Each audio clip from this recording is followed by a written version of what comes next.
Marcus Hill wasn't the kind of man who picked fights. He believed in minding his business, keeping his head down, and living quietly in the small brick house he'd worked hard to call his own. He was 38, a chemistry teacher at Everhill High School, and had mastered the impossible art of getting teenagers to care about the periodic table. By day, he juggled test tubes and teenagers with equal grace. By night, he found peace in simple routines. Mowing the lawn on Saturdays, grading papers on the porch, and watching Sunday football with a cold drink in hand. His neighborhood in Everhill, Oregon, was a kind of place that marketed itself as peaceful, with tree-lined streets, matching mailboxes, and a homeowners association that claimed to care. The homes were modest but well-maintained, and Marcus had chosen for one very specific reason: the private driveway. It wasn't huge, just long enough for his trusty old Nissan and the occasional visitor. But it was his sanctuary, his boundary, which is why the first time he came home and saw the silver Volvo SUV in his driveway, he figured it had to be a mistake. Maybe someone had guests over. Maybe they were shuffling cars. Maybe it was a delivery mix-up. So he let it slide. He parked on the street that evening, went inside, and didn't think much of it. But then it happened again, and again, and again. Each time, the same car, the same spot. Marcus eventually learned that the Volvo belonged to Vivian Sloan, his neighbor to the left, a woman in her early 50s with pearl earrings, a permanent frown, and a dog named Winston that barked like it had PTSD. Vivian had that certain look about her, the look of someone who didn't ask. She announced. Someone who never apologized, only offered explanations. The first time he addressed it, she was standing on her porch, watering the same flowers that never seemed to grow. He approached with a calm tone, not wanting to start anything. "Hi," he began. "Just wanted to ask if that's your car in my driveway?" She looked up, gave a tight smile that didn't reach her eyes. "Oh, yes. I was just running in for a minute. Hope that's okay." It wasn't, but Marcus nodded politely. "Okay." He figured that was the end of it. It wasn't. The minute started stretching into hours. There were days he'd come home from work, lesson plans still bouncing around his head, and find her Volvo right in a spot like it belonged there, and somehow like she belonged there too. Each time he confronted her, the excuses came out rehearsed and practiced. "Oh, I was expecting delivery. Just dropping off something for my friend. There's construction on my side. They needed space." Always something. Always with that tight-lipped smile and a wave, as if his driveway was a shared driveway, as if she had equal claim to it. And Marcus? He didn't like confrontation. He wasn't raised that way. You didn't make a fuss over small things. You didn't escalate unless you had to. But this wasn't small anymore. The real breaking point came on a rainy Tuesday. Marcus had stayed late at school for parent-teacher conferences. His feet were sore. His head hurt. His tie felt like a noose. All he wanted was to pull into his driveway, kick off his shoes, and eat something microwavable while zoning out to reruns. But when he turned onto his street, there it was, that familiar silver Volvo, centered perfectly in his driveway, not even angled, not rushed, just parked there like she lived there. His hands gripped the steering wheel. For a long second, he just sat there, rain pattering against the windshield, trying to breathe through his frustration. Then he parked on the curb, walked up to her door, and knocked. Hard. She took her time answering. When she finally opened the door, she was wearing a silk robe and holding a half-filled glass of Merlot, the kind of casual elegance that screamed, "This isn't my problem." "Marcus," she said, drawing out his name like she was inconvenienced. "Everything okay?" He motioned toward the driveway. "Your car's in my spot." Again. She blinked. Feigned confusion. "Oh, is it? I thought you usually parked on the street." His jaw tightened. "Not when my own driveway is available." Vivian gave a light laugh, like he'd told a silly joke. "Well, it's just a car, Marcus. It's not like I'm setting up camp there." "It keeps happening," he said more firmly this time. "And it needs to stop." She sighed, dramatic and loud, like he was the unreasonable one. "Well," she said, "we are neighbors, after all. Don't you think it's important to be flexible?" He didn't answer, not with words. He just stood there, silent, watching her smirk slowly fade. "I'll move it," she muttered, finally, stepping back into her house. But Marcus already knew something. She wasn't going to stop. And if she wasn't going to stop, he was going to make her.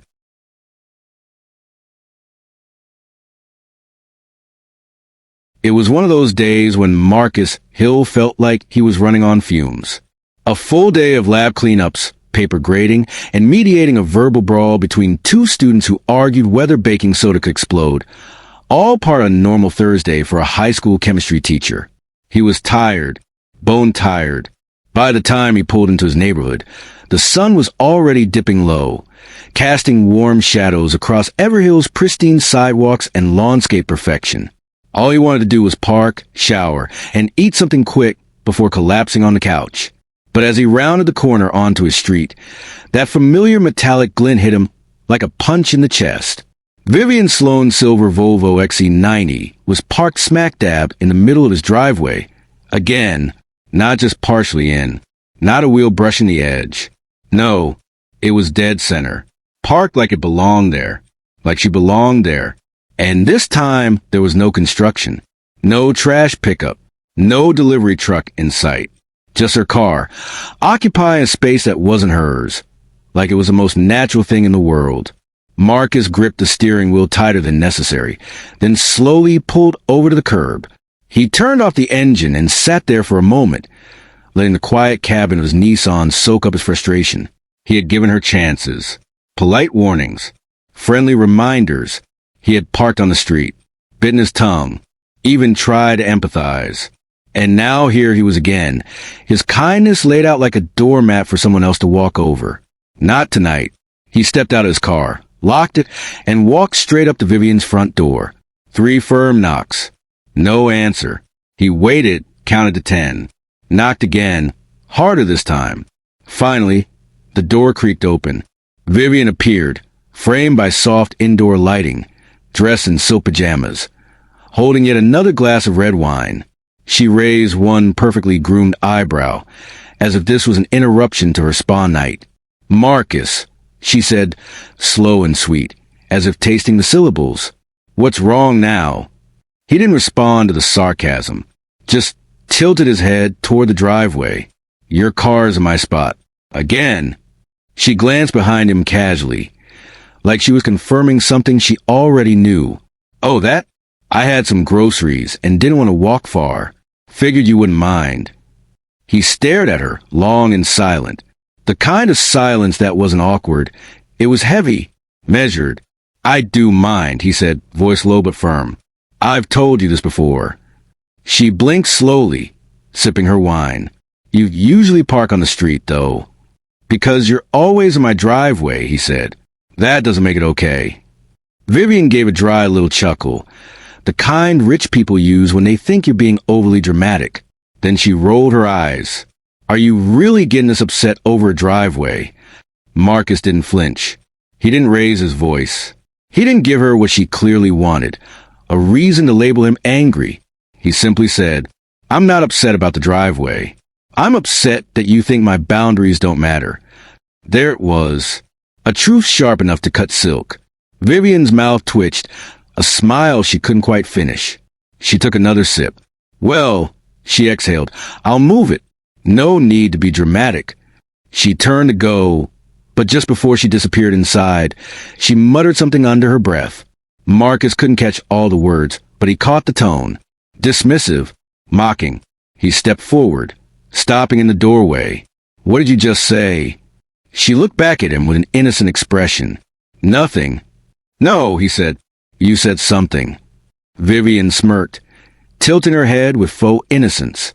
"I just don't understand why some people get so uptight over the smallest things." There it was, the some people. 2 words dipped in venom and served with smile. Marcus didn't reply. He just stared at her for a moment, then turned and walked back to his house. He didn't slam the door, didn't raise his voice.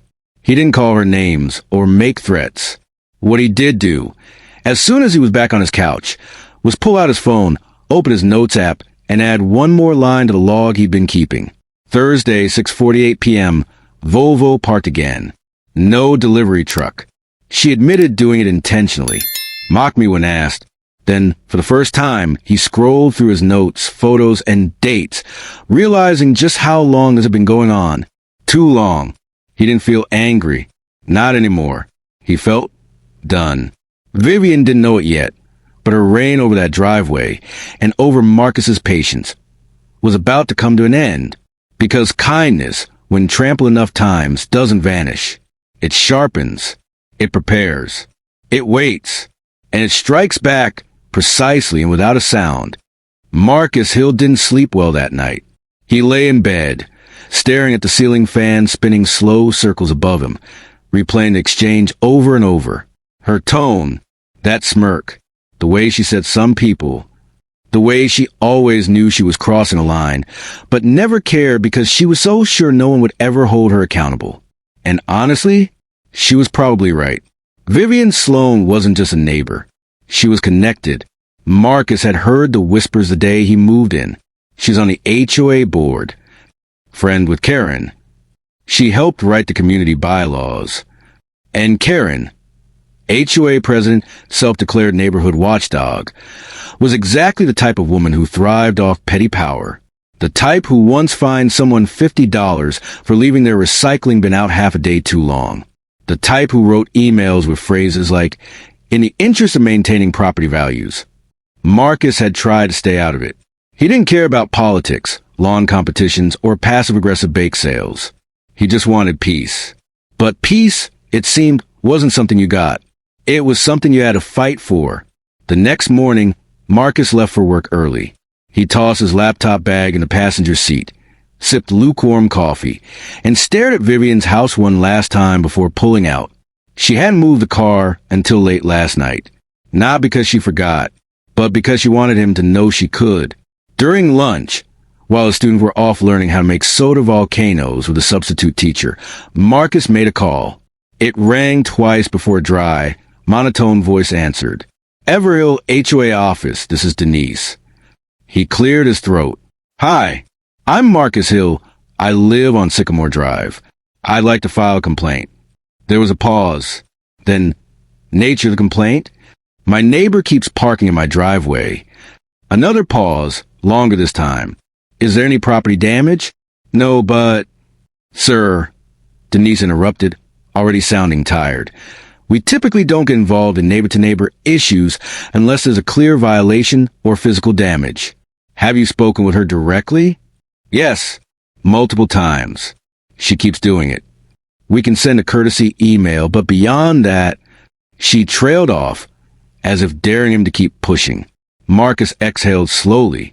He didn't have the energy to argue, not with someone who sounded like she was scrolling Instagram while talking to him. "A courtesy email," he repeated. "Right. Sure. We'll log it," Denise said flatly. "Anything else?" "No," he muttered. "That'll be all." He hung up and stared at his phone screen, the seconds ticking by in dead silence. A courtesy email. Vivian would probably frame it. That evening, Marcus came home to a driveway that was, for once, blessedly empty. But it didn't feel like a win. It felt like a trap. He half expected Vivian to step outside with that wine glass in hand, pretending to prune her dead hydrangeas while tossing a smug smile his way. But her porch was quiet. Still, Marcus didn't let his guard down. Before heading inside, he checked his windshield. The note he had written 2 nights ago, "Do not park here again," was gone. Not torn, not crumpled, just gone, like it had never existed. He knew better. That night, he finally added a new name to his notes file. Karen, HOA president. Likely compromised, biased toward Vivian. Because this wasn't just a neighbor problem anymore. This was institutional. A quiet little web of influence and privilege. The kind that never raises its voice, never gets caught yelling, but always makes sure things work out just a little better for people like Vivian. Marcus wasn't naive. He'd grown up knowing that sometimes the rules weren't broken.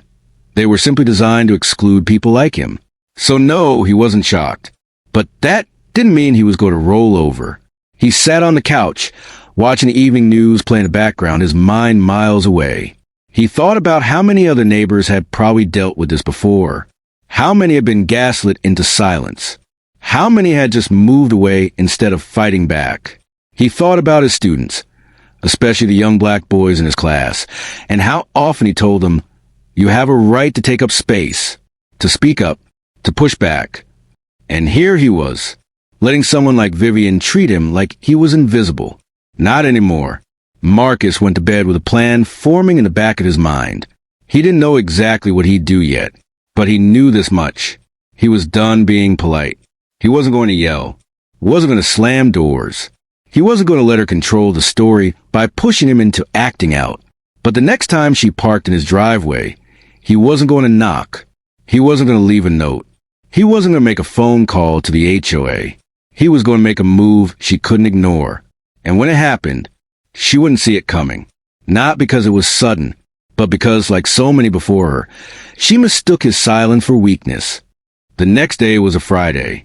Fridays at Everhill High were a mixed bag. Half the students were checked out. The other half were buzzing with chaotic energy. It was hat day, and Marcus had confiscated 2 sombreros, a pirate hat, and a ski mask by third period. By the time 3:15 rolled around, he was running on caffeine in spite. All he wanted was to get home, shower, and mentally reset.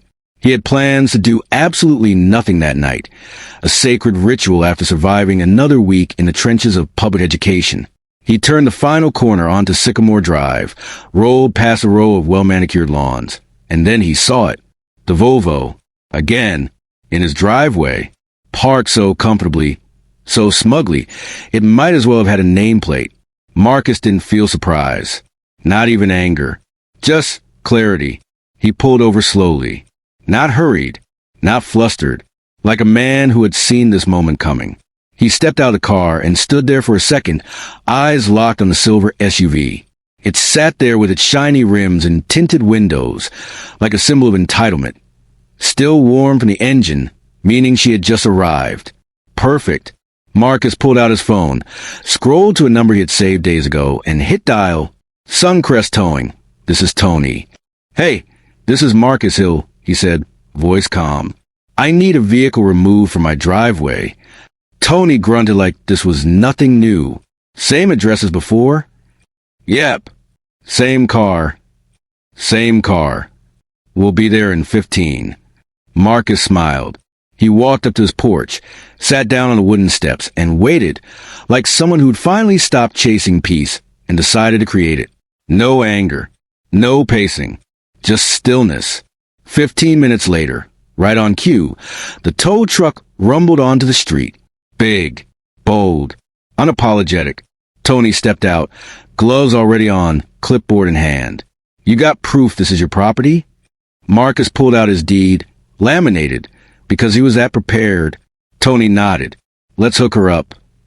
The next few minutes were almost cinematic. The truck reversed. Chains clinked. Wheels lifted. The silver Volvo's front end rose off the ground like it had just been caught doing something it shouldn't. And Marcus? He just sat there, arms folded, sipping from a bottle of water, watching like he was enjoying a slow-burning campfire. The SUV was halfway onto the flatbed when it happened. Slam.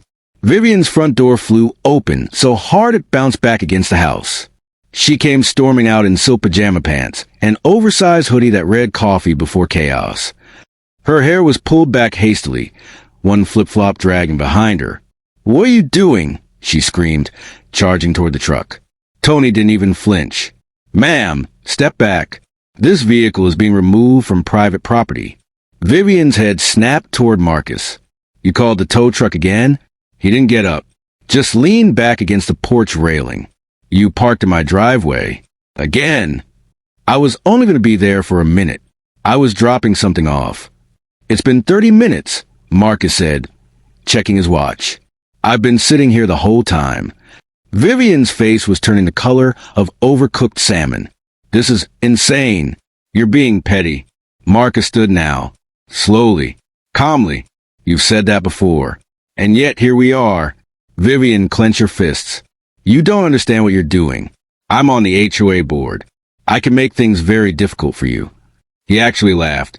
Not loudly, but enough to let her know it didn't scare him. "Oh, Vivian," he said, shaking his head. "I don't think you understand what's happening here." He pointed toward the tow truck. "Your car is already gone." Vivian whipped around, just in time to see the truck rolling away, her Volvo strapped down like a captured beast, disappearing down Sycamore Drive. She let out a noise, half scream, half sputter, like someone who'd just been publicly humiliated and didn't have the vocabulary to process it. "You're going to regret this," she shouted. Marcus stepped down from his porch and stood in front of her. "No, Vivian," he said softly. "You are." For the first time since moving into the neighborhood, Marcus felt the air shift, not because something had ended, but because something had finally begun. He turned and walked back into his house, leaving Vivian standing in her driveway, alone, powerless, and for once completely speechless. Peace had a price, but Marcus was ready to pay it, because this wasn't about a driveway anymore. It was about being seen. And from now on, he would make sure no one ignored him again. For 48 hours, there was peace on Sycamore Drive. No Volvo, no smirks, no sideways comments from Vivian. Marcus knew better than to think it would last.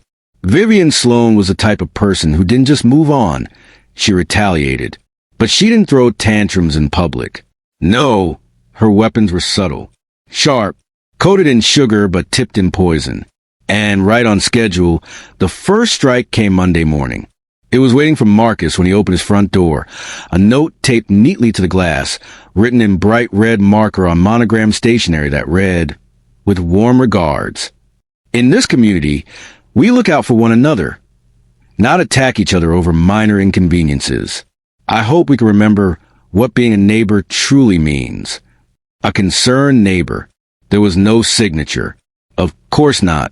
But the tone was unmistakable. The paper smelled like overpriced perfume. Marcus almost laughed. Passive aggression. Level 1. He folded the note and slid it into a folder he had started keeping. Not out of spite, but out of necessity. Everything now went on record, just in case. By Wednesday, the second attack hit. A formal letter from the HOA, delivered in an envelope with a gold emblem, accusing Marcus of violating community aesthetic standards. The crime? His front porch ferns. Apparently, they were overgrown and visually inconsistent with the neighborhood's standards of upkeep. The same ferns he'd had for 2 years. The same ones Vivian complimented just last spring. He stared at the letter, reading the lines twice, then 3 times. There was no photo, no date of inspection, just a warning, and a thinly veiled threat of fine if not corrected. Passive aggression. Level 2. He knew exactly where it came from, and he knew who approved it. Karen, the HOA president, the enabler, the one who had pretended neutrality while drinking coffee on Vivian's porch every Sunday morning. The following week, Marcus received 3 more letters. One for leaving his garbage bins out for longer than the acceptable time frame. One for minor paint chipping on the edge of his mailbox. One about his excessive Halloween decorations, even though Halloween was still a month away and all he had was a fall-themed wreath. It was almost impressive, the effort Vivian was putting in. She was weaponizing bureaucracy like a seasoned general. But Marcus didn't bite. Instead, he complied meticulously. He trimmed the ferns, repainted the mailbox, set reminders to bring in his bins 20 minutes after pickup. Then he photographed everything, time-stamped, filed, ready. But Vivian wasn't finished, not even close, because when rules and letters failed, she pivoted to fear. It started innocently enough, Marcus watering his lawn at dusk, like he'd done for years. The sun low, the sky bruised with gold and purple, his Bluetooth speaker playing Miles Davis softly from the porch. He was halfway across the yard when he saw the SUV. White, unmarked, flashing yellow security lights. It rolled to a stop in front of his house. A tall man in uniform stepped out, hand resting lightly on his belt. "You live here, sir?" Marcus blinked. "I do." "Why?" The officer cleared his throat. "We received a call about suspicious activity." Marcus stared. "Suspicious? As in me watering my grass?" The man looked sheepish. Clearly regretting the call the second he saw Marcus in basketball shorts, a school district t-shirt, and house slippers. "Well, sir, we have a follow-up," when someone calls in. Marcus didn't ask who. He already knew. Across the street on her porch, Vivian stood with mug in hand, watching the scene unfold like it was a neighborhood play she directed. Marcus gave the officer a nod. "Appreciate you doing your job." The man apologized under his breath and walked back to the SUV, muttering into his radio. Vivian turned, casually stepped back inside, and closed the door behind her. Passive aggression, level 3. Now it was war. Marcus didn't yell. He didn't knock on her door. He didn't respond to the note or the letters or the absurd HOA violations. Instead, he started keeping a spreadsheet.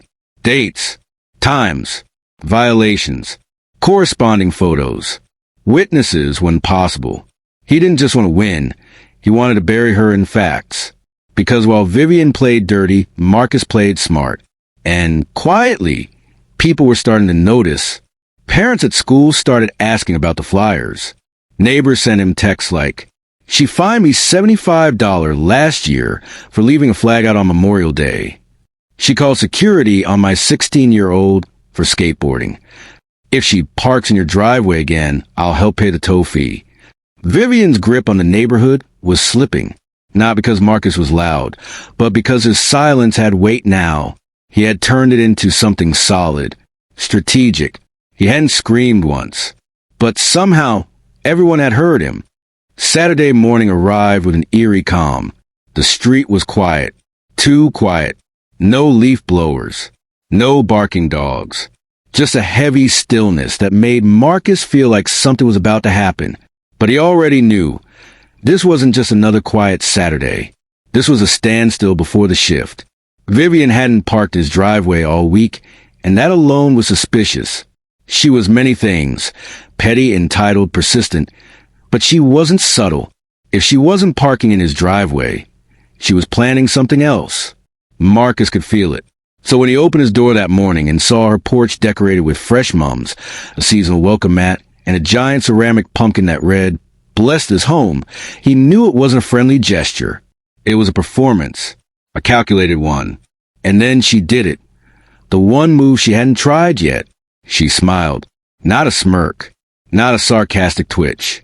A full, neighborly smile, like nothing had ever happened. Like she hadn't sent security to his house, hadn't filed complaint after complaint, hadn't tried to make his life miserable. Marcus raised an eyebrow, then turned and walked back inside. He wasn't playing her game. But later that day, as he pulled into his driveway from a quick grocery run, he noticed something odd. There was a small envelope wedged into his front door. No return address. Inside, a single piece of paper. Printed. Neat. Unfolded. "Dear Marcus, I truly hope we can put all this unpleasantness behind us. We're neighbors, and that should mean something.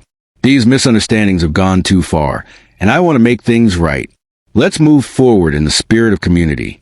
Vivian, no apology, no mention of what she'd done, just vague language, painting the whole conflict as a misunderstanding. Marcus stared at the letter for a long moment, then added it to his folder. Because he knew what this was. A test. Vivian didn't want peace.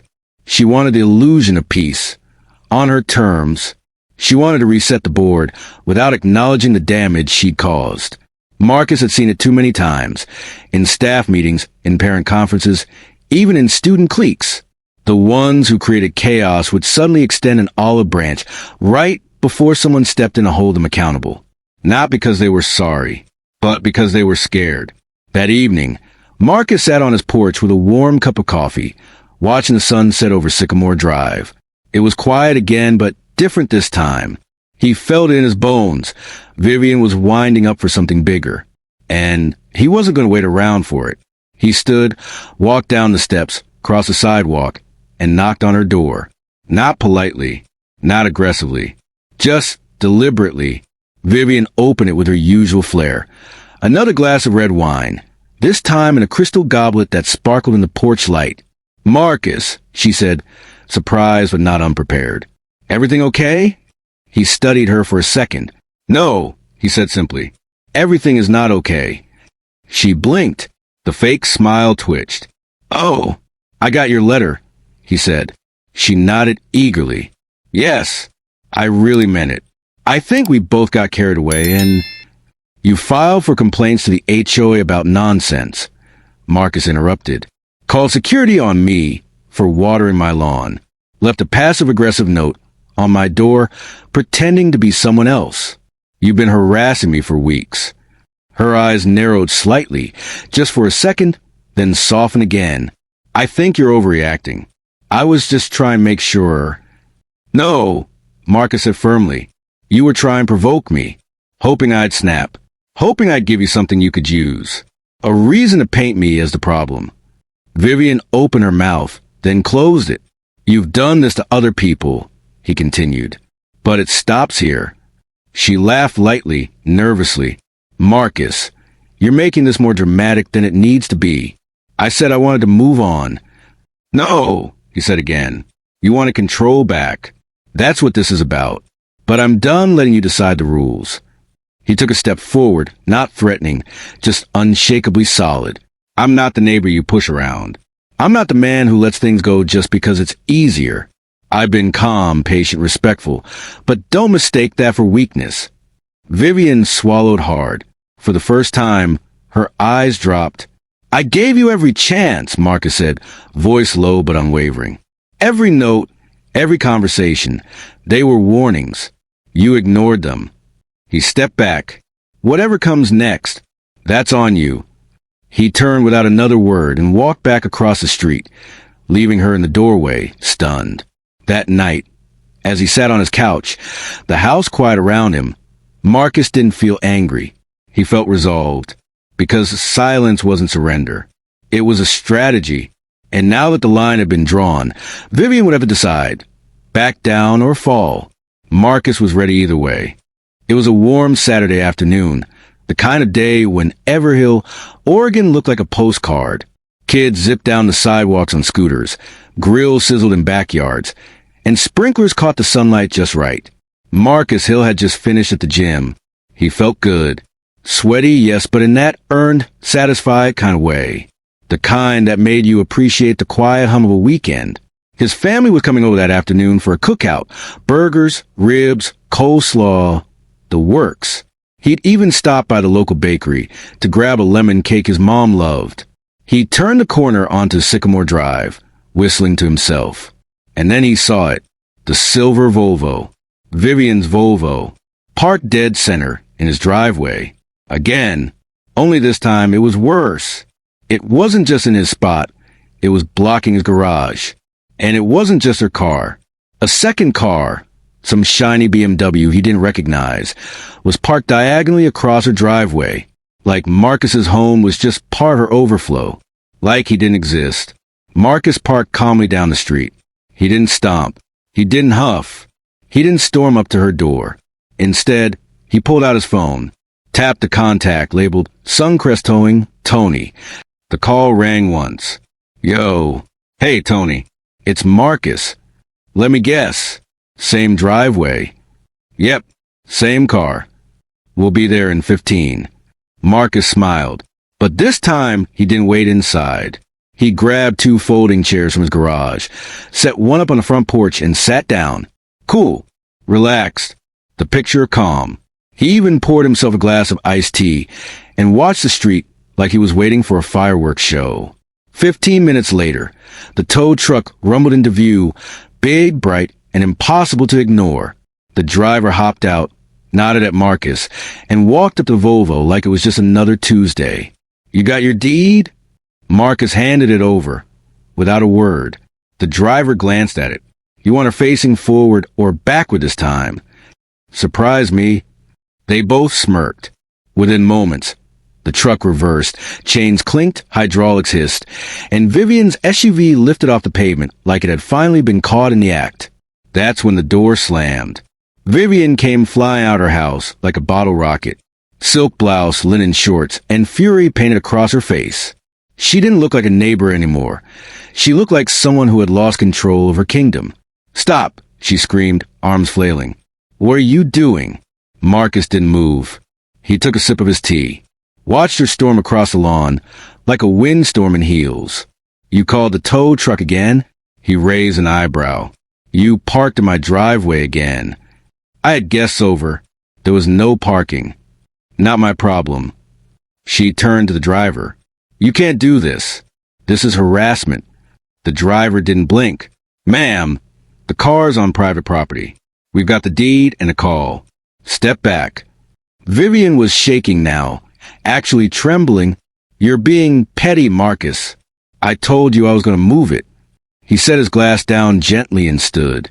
See, here's the thing, he said, walking down the steps slowly. You've told me that before. And yet, here we are. You don't understand what you're doing, she hissed. I have connections. I can make this very uncomfortable for you. That made him laugh. And this time, it wasn't the quiet, polite chuckle she was used to. It was real. It was free. It was a sound of someone who had finally stopped caring what she thought. Oh, Vivian, he said, shaking his head. You don't get it. Your car's already gone. She spun around, and sure enough, the Volvo was halfway down the street, taillights glowing like a final insult. She let out a noise, high-pitched, frustrated, almost primal, like she just realized the universe no longer revolved around her. You're going to regret this, she shouted. Marcus dusted off his jeans, turned, and walked back up the steps to the porch just as the first of his family's cars pulled up. His brother leaned out the window and yelled, You really called the tow truck again? Marcus grinned. Damn right I did. As his family poured in, laughing, hugging, hauling potato salad and soda cans, Vivian stood frozen in her driveway, forgotten, alone. She stared at the empty space where her car used to be, at the porch full of people who weren't looking at her anymore. And for the first time, she didn't have a single move to make. Marcus hadn't raised his voice. He hadn't cursed. He hadn't slammed a single door. But somehow, he had just delivered the loudest message of all. And everyone heard it. If Marcus thought the second tow would end it, he underestimated one thing. Vivian Sloan didn't know how to lose quietly.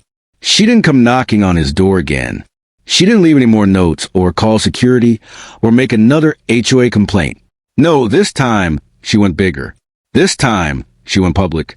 It started with an email, a subject line that screamed community concern, a disturbing pattern in our neighborhood. Please read. It hit inboxes across Sycamore Drive and beyond. Every resident, every board member, even the HOA mailing list that included renters and seasonal snowbirds. The email was long, polished, carefully worded, passive-aggressive poetry at its finest. She never mentioned Marcus by name, but she didn't have to. It deeply saddens me that in our once peaceful neighborhood, some individuals have chosen hostility over harmony. Instead of working together, they resort to towing, yes, towing, their neighbors' cars without so much as a conversation. We must ask ourselves, is this who we want to be? There was even a line about the importance of community values and leading with compassion, not confrontation. Marcus read it 3 times. The first time, he was too stunned to react. The second, he felt the insult set in, that cold, careful condescension. The third time, he laughed, because no one with a working brain was buying it. By the following morning, the campaign escalated. Marcus opened his mailbox and found a laminated flyer, taped with scotch across the slot. Big, bold letters at the top read, "Is this the kind of community we want?" Beneath it was a photo of a tow truck pulling away a silver SUV. Vivian's Volvo. Mid-air, wheels off the ground. Zoomed in, crop for drama. And beneath the photo, when neighbors stop communicating and start calling tow trucks, who really wins? Marcus stood on his front lawn and looked down the street. Flyers on mailboxes, driveways, taped to lampposts. It was a full-blown PR blitz.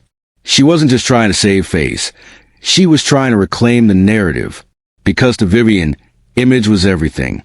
And if she couldn't win privately, she would try to shame him publicly. But what she didn't realize was that her credibility was already on life support. By noon, the messages started rolling in from neighbors, parents at school, even one of the quieter HOA board members. Just got the flyer. You okay? She is wild. Tried the same crap with me last year. She fined me $50 for having a garden gnome. I still hate that woman. One message stood out. If she parks there again, I'll split the tow fee with you. Marcus didn't reply to most of them. He didn't have to, because for the first time since this mess began, he wasn't the only voice in the room. People were speaking up, and they weren't just annoyed, they were relieved. Relieved someone had finally stood up to her.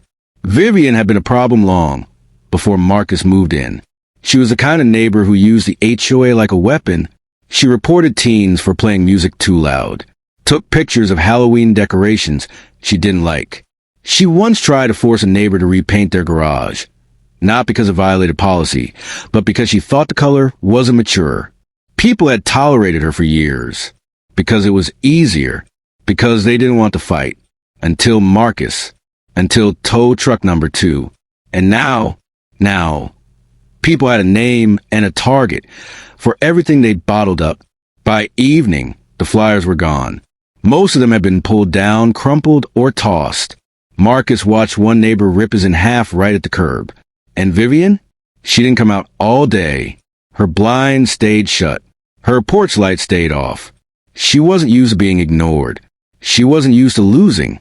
And she certainly wasn't used to being laughed at behind closed doors. But that's exactly what was happening now. Marcus sat on his porch, same spot as before, watching dusk settle across Sycamore Drive. This wasn't over. Vivian wasn't done. But something had shifted. He felt in the way neighbors waved at him, a little longer than usual, in the nods from across the street, in the text from James that just read, "They chose the wrong black man to mess with." Marcus didn't reply. He just smiled, because they did. The next HOA meeting was scheduled for Thursday at 7 p.m., inside the Everhill Community Center, a modest building with beige walls, plastic chairs, and that faint smell of paper and perfume that lingered like bad gossip. Marcus hadn't attended one of these meetings since moving in. He never saw the point. The agendas were always the same: trash pickup complaints, landscaping updates, friendly reminders about mailbox uniformity. But this time, it was different. This time, he got there early. The room was already buzzing when Marcus walked in, not loud but alive. A few people looked up when he entered. Heads nodded. A few whispered. Some offered polite smiles, the kind that came with just the right amount of respect. Marcus scanned the room until his eyes landed on her. Vivian Sloan, sitting front and center. Perfect posture. Hair immaculately curled. Folder in her lap. Wearing a navy blue blouse and that familiar forced smile, the one she used when she was losing but pretending she wasn't. She saw him. Her smile twitched, but she didn't nod, didn't acknowledge him. That was her first mistake. The meeting opened with the usual script. "Welcome, neighbors. Thank you for coming. Let's keep tonight respectful." Karen, the HOA president and Vivian's longtime ally, ran to the checklist like a kindergarten teacher with a clipboard. Budget updates, maintenance fees, recycling bins. Then she cleared her throat. "Now, before we move on, there is an item that's been brought to the board's attention regarding neighbor disputes." The room shifted. Chairs creaked. Eyes narrowed. Marcus folded his arms and waited. Karen's tone changed, slightly more formal now. "We received several concerns about inappropriate use of HOA resources, including questionable complaints and misuse of security calls." Vivian straightened in her chair. Karen glanced at the sheet in front of her, then paused. "The complaint is against Vivian Sloan."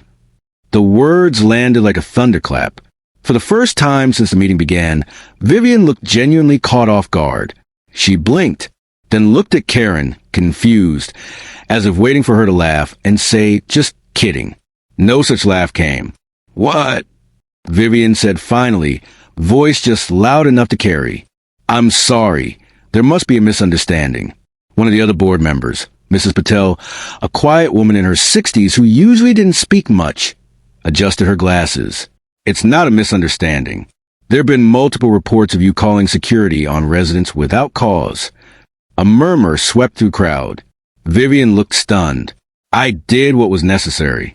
There were suspicious behaviors." Marcus raised a brow. Mrs. Patel cut her off. Watering his lawn? Another board member chimed in. Or filing a formal complaint about a mailbox with slightly faded paint. That's not enforcement. That's harassment. Vivian's composure cracked for a moment, just a flicker, but enough to see. I was following protocol. These things matter. It's about maintaining standards. One woman in the back stood up. I got fined $75 because my wind chime didn't match the neighborhood's vibe. Vivian, you signed the letter. I hadn't even lived here a month. Someone else added, you told my kid to take his hoodie off or security would assume he's trespassing. He was walking home from school. The room was turning, and not in her favor. Vivian stood, holding her folder like a shield.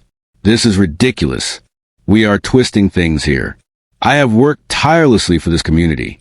I've done more than most of you combined. But no one was clapping. No one was nodding.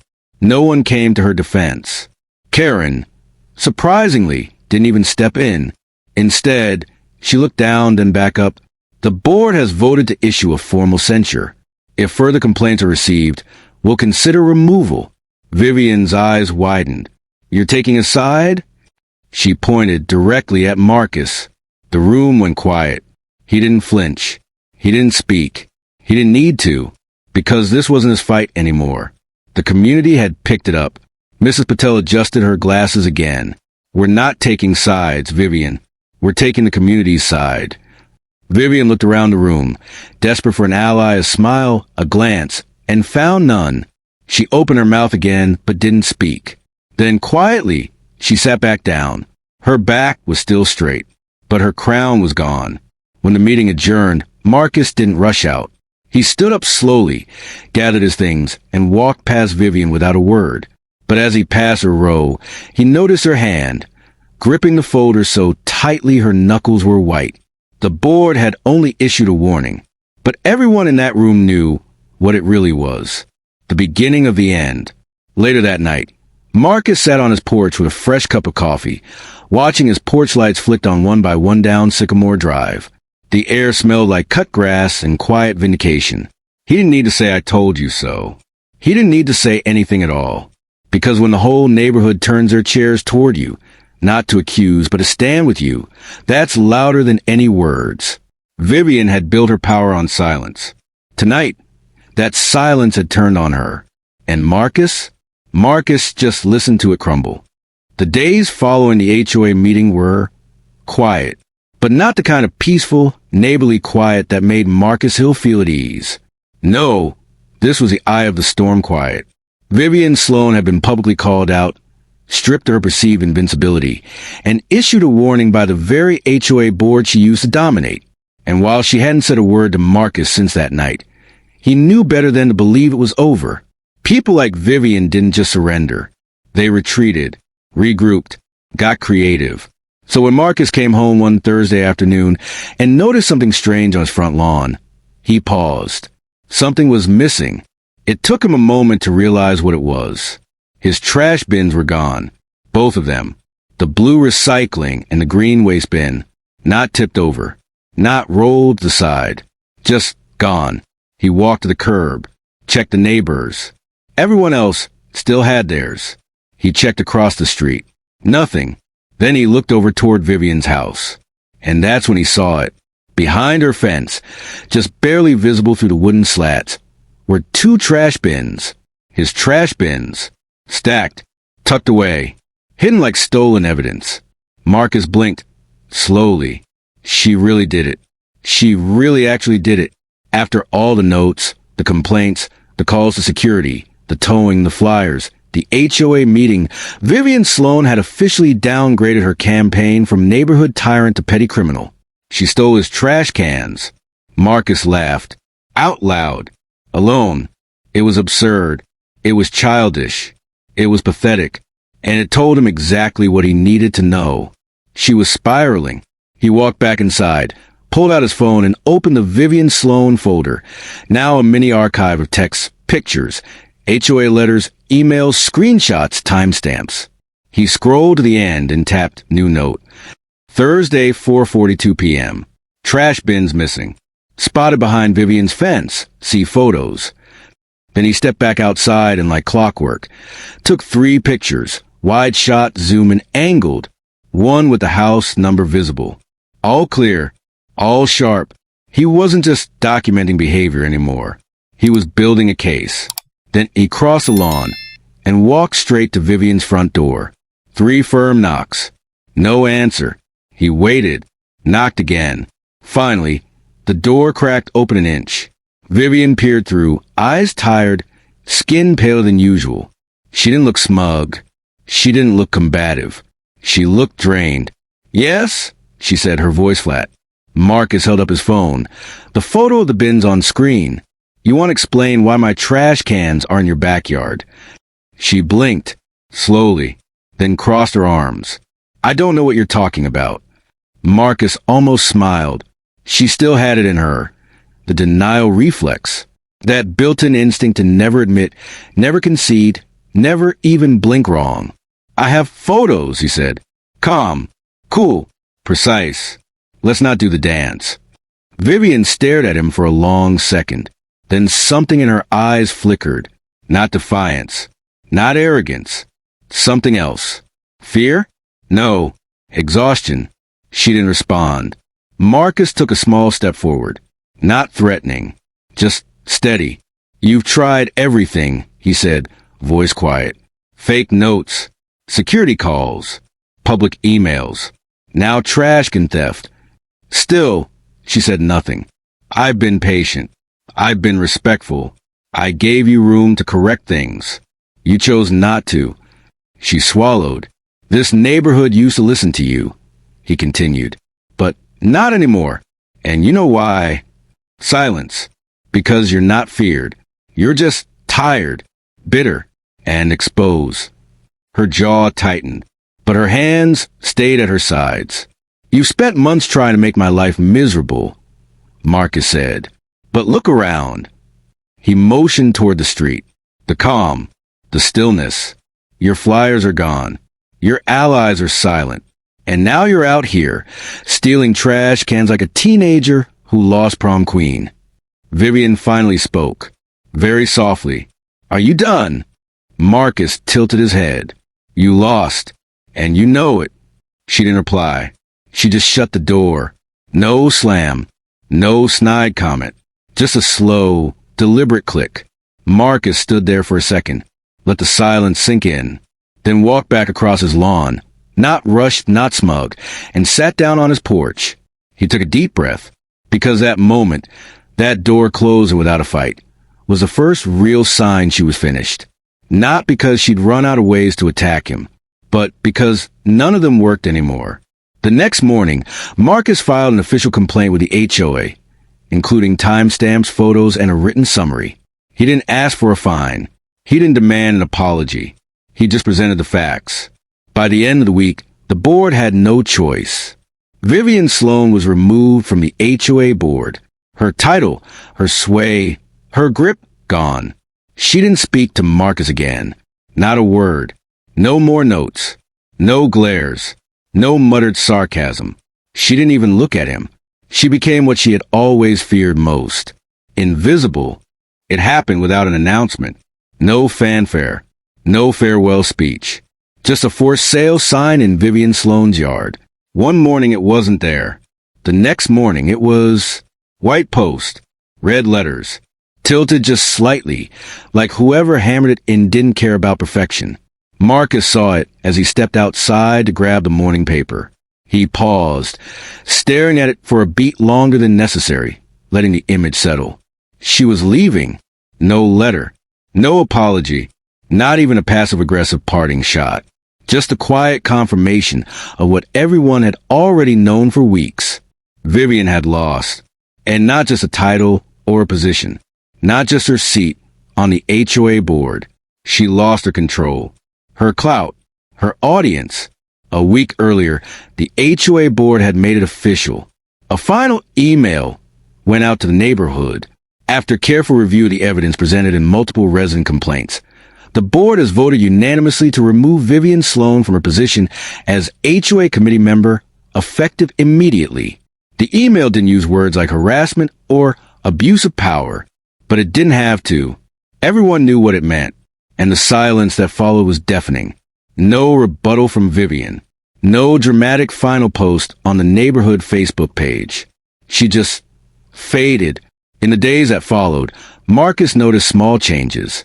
No more flyers on mailboxes. No friendly reminders from Karen or her circle. No HOA letters nitpicking his mailbox, ferns, or trash bins. Just quiet. Actual real quiet. He pulled into his driveway without holding his breath. No more checking first to see if it had been stolen by entitlement. No more tiptoeing around unspoken tension. He walked out onto his porch in the evenings with a cup of coffee and sat in peace. Not because the neighborhood had changed, but because he had. He had drawn a line and stood behind it, and now that line had held. Vivian wasn't seen much in those final days. Sometimes Marcus caught glimpses of her through her front window, packing boxes, pulling curtains, giving half-hearted instructions to moving guys. She looked smaller, not physically, just less important. And for someone like Vivian Sloan, that was the ultimate punishment. Power didn't leave her loudly. It evaporated, slowly, until even she couldn't deny it was gone. Neighbors stopped waving, stopped pretending. People who once smiled through gritted teeth were now emboldened to avoid her entirely. And Marcus? He didn't gloat. He didn't smirk. He didn't say, "I told you so." Because this was never about revenge. It was about respect. On her last day, the moving truck pulled up around 9 a.m. Marcus watched from the porch, not intentionally, but curiously, the way you watch the final minutes of a long, frustrating movie you never asked to be part of. Box after box was loaded. Winston the dog was nowhere to be seen. The Volvo, or what replaced it, never returned. And Vivian? She stepped outside one last time, clipboard in hand, overseeing the final loading with her usual composure. But there was no wine glass this time. No smart outfit. No perfectly styled bob. Just jeans, a gray t-shirt, and silence. She didn't look at Marcus. She didn't look at anyone. She just got in her car, closed the door, and followed the truck down Sycamore Drive, past the houses that had once bowed to her authority, now pretending she was invisible. And just like that, Vivian Sloan was gone. Marcus stood on his porch, took a slow breath, and let it out through a small, private smile. Not smug, not triumphant, just content. The kind of content that comes from knowing you didn't lose yourself in the fight. He hadn't screamed, hadn't insulted, hadn't played dirty. He stood his ground. He let the truth speak for itself. And eventually, the community listened.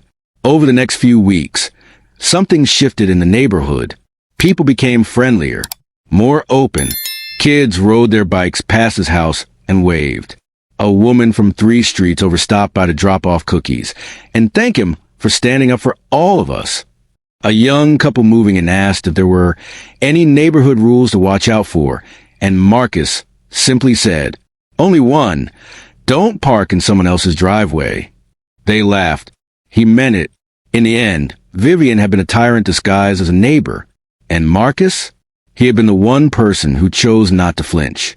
He had shown the power of quiet defiance, of holding the line, even when no one else would, of believing that respect isn't something you beg for. It's something you protect. And now he had it, not because anyone gave it to him, but because he refused to let it be taken away. Some people think they can control everything, as long as they smile sweetly, drop the right names, and make others feel small. But eventually, they pick the wrong person to push. Marcus never yelled. He didn't slam doors. He didn't curse or fight dirty. He simply stood his ground. And when he did, the entire neighborhood stood with him. Because power built on fear can only last so long. But dignity? Dignity is unshakable. If you found this story satisfying, infuriating, or inspiring, don't forget to like, share, and subscribe. Because trust us, there's always more where that came from.